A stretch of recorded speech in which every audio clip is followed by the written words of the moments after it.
નમસ્કાર ખેડૂત મિત્રો, ઘણા લાંબા સમય પછી આજે આપણે વિડીયોના માધ્યમથી મળશું. ઘણો ટાઈમ થઈ ગયો વિડીયો બનાવ્યો નથી. પ્રતિકૂળ સંજોગો કહો કે અથવા અમારી આગળ પૂરી માહિતી નથી જે જીરા વિશે જે અમારે વિડીયો બનાવવા તે માટેની, અથવા અમે પ્રયોગો કરતા હતા કે કોઈ વસ્તુ આપણને પરફેક્ટ મળે પછી વિડીયો બનાવીએ. તો જીરું એ ખૂબ અગત્યનો પાક છે. વિશ્વમાં જે જીરું થાય છે એનું 70% જીરું ભારતમાં, અને એમાં ખાસ કરીને ગુજરાત અને રાજસ્થાનમાં મોસ્ટ ઓફલી જીરું થાય છે. વર્લ્ડ લેવલે જો વાત કરીએ તો ભારત સિવાય સિરિયા, તુર્કી, UAE અને ઈરાન આટલા દેશોમાં જ જીરું થાય છે. બીજે ક્યાંય જીરું થતું નથી. કારણ કે જીરું બહુ સેન્સિટિવ પાક છે. પ્રતિકૂળ વાતાવરણમાં એ થઈ જ નહીં કે ગરમી અને ભેજ આ બંને વસ્તુ એને અસર કરે એના ઉત્પાદન ઉપર, એના આવતા રોગો ઉપર.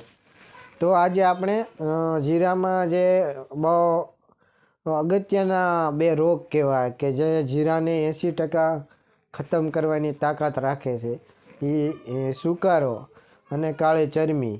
આ જે બે ભયંકર રોગ છે એમાં આપણે આજે સુકારા વિશેની સંપૂર્ણ માહિતી મેળવશું. તો આ જે સુકારો છે જીરાનો, એ ફ્યુઝેરિયમ ઓક્સીપોરિયમ નામની એક વિલ્ટ, એક ફૂગથી આવે છે.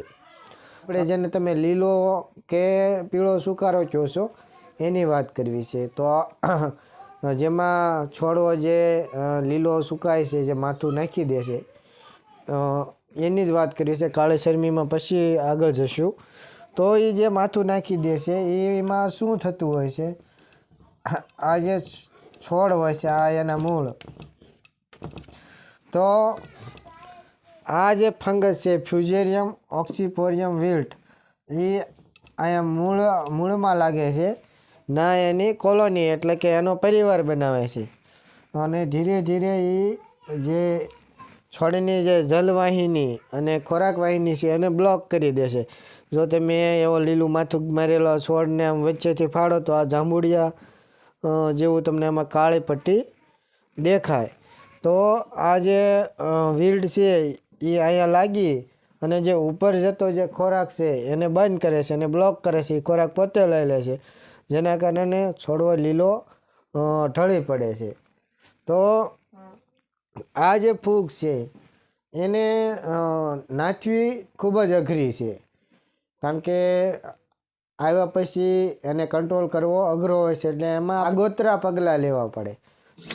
તો આગોતરા પગલાંમાં તો એક તો સુકારા સામે પ્રતિકારક જાત, સૌથી બેસ્ટ વસ્તુ એ છે કે તમે સુકારા સામે પ્રતિકારક જાત ગોતો. તો અત્યારે તો ગુજરાતમાં તો ગુજરાત જે 4 નંબરની વેરાયટી છે એ યુનિવર્સિટીએ ભલામણ કરેલી છે, જે સુકારા સામે પ્રતિકારક છે. જે જમીનમાં આ વર્ષે જીરું થયું હોય અને આવતા વર્ષે બીજા આપણામાં કરવાનું, એમાં કરવાનું નહીં. પછી એક બીજું અગત્યનું છે બીજને પટ. ખાસ જ્યાં હુકારો આવતો હોય ના હારામાં હારો પટ મારો. જે હારામારી બેસ્ટ ફંગીસાઇડની કંપનીઓ હોય એનો પટ મારો. BSFનું સિસ્ટીવા છે કે વિટાવેક્સ છે. જો સારો પટ માર્યો છે તો હુકારો ઝડપથી આવશે નહીં. અને હુકારાને દૂર રાખે એવા પાયામાં લીંબોળીનો ખોળ, એરડીનો ખોળ અને ટ્રાયકોડર્મા આ પણ તમે વાપરી શકો છો. આ પછી દરેક પાણે તમે 400 ગ્રામ જેવું, ઓછું નહીં, 400 ગ્રામ જેવું સાફ પાવડર પાણી સાથે પાવ તો પણ આ હુકારાને આવતો ઘણા બધા અંશે ટાળી શકાય છે. આના કોઈ પરફેક્ટ એવા કોઈ ઈલાજ નથી, બરાબર. હું એક રિસર્ચ પેપરની વાત કરું તો એક રિસર્ચ પેપરમાં અલગ અલગ કન્ટેનના ડેમોન્સ્ટ્રેશન લેવાના હતા, જેમાં કાર્બેન્ડિઝમ હતું, પછી એક છે કાર્બોઝાઇમ થાયરમ હતું, એક થાયોફિનેટ મિથાઇલ હતું. આના અલગ અલગ ડેમોન્સ્ટ્રેશન થયેલા અને એના ઉપર રિસર્ચ પેપર એક બનેલું. તો એમાં કાર્બેડિઝમ સૌથી આગળ નીકળેલું આ ફૂગને કંટ્રોલ કરવામાં. તો સાપ જો તમે 400 ગ્રામ જેવો પાશો તો લગભગ જીરાનમાં આ સુકારો આવતો નથી. ઘણા જગ્યાએ ટ્રીટમેન્ટ કરાવી હતી અને જીરું સારા છે. અને આવી ગયા પછી આને કંટ્રોલ કરવો અઘરો છે, પણ અમને જે સૌથી બેસ્ટ રિઝલ્ટ મળ્યા છે એ આ રિસર્ચ પેપરના આધારે નેટ ઉપર છે એક રિસર્ચ પેપર અને યુનિવર્સિટીની ભલામણ છે કાર્બેડિઝમની. એના આધારે અમે એમાં એક વસ્તુ હતી કે છોડ એક તો સુકારા સામે પ્રતિકારક હોવો જોઈએ, તો આપણે છોડને મજબૂત બનાવવાનો છે. તો છોડની રોગપ્રતિકારક શક્તિ વધારવાની તાકાત છે પોટાશમાં.